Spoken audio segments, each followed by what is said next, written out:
بسا اوقات بعض لوگ اس چیز کو سمجھتے نہیں، جانتے نہیں،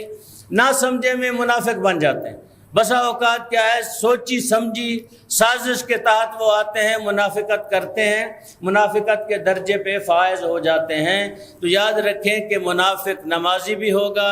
منافق آگے بھی بیٹھے گا، ہو سکتا ہے منافق نعرے بھی لگائے، مولا علی کو بھی مانتا ہو۔ ضروری نہیں ہے کہ بعض لوگ کہتے ہیں نا، جو ہمارے خطبہ ہیں، ذاکرین ہیں، میں سب کا احترام کرتا ہوں، ہمیشہ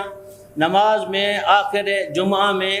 ذاکرین، خطبہ، نواخوان سب کے لیے میں دعا کرواتا ہوں۔ یہ بھی نہیں ہے کہ میں کسی سے خوف کھاتا ہوں، ڈرتا ہوں، نہیں، اس لیے دعا کرتا ہوں کہ ہو سکتا ہے وہ مجھ سے بہتر ہوں۔ لیکن بسا اوقات آپ سنتے ہیں نا، وہ کہتے ہیں، آپ دیکھتے ہیں نعرہ جو لگائے گا وہ مومن ہوگا، جو نہیں لگائے گا وہ منافق ہوگا۔ ہو سکتا ہے وہی منافق ہو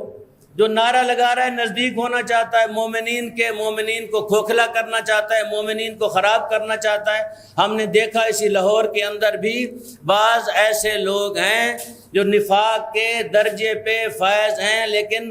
نعرے میں بہت آگے ہیں، ولایت میں بہت آگے ہیں، ایسے کاموں میں بہت آگے ہیں۔ لیکن ہم نے دیکھا حال ہی میں جب رہبر معظم کی شہادت ہوئی تو وہی لوگ تھے رہبر کو گالیاں دے رہے تھے، وہی لوگ تھے ان کو برا بھلا کہہ رہے تھے، وہی لوگ تھے، ساری دنیا ان کی حامی ہو گئی تھی، لیکن چند لوگ دوسرے تھے جو ہمارے مخالفین ہیں، جو ہمیں نہیں مانتے، اور چند لوگ ہمارے اندر سے بھی تھے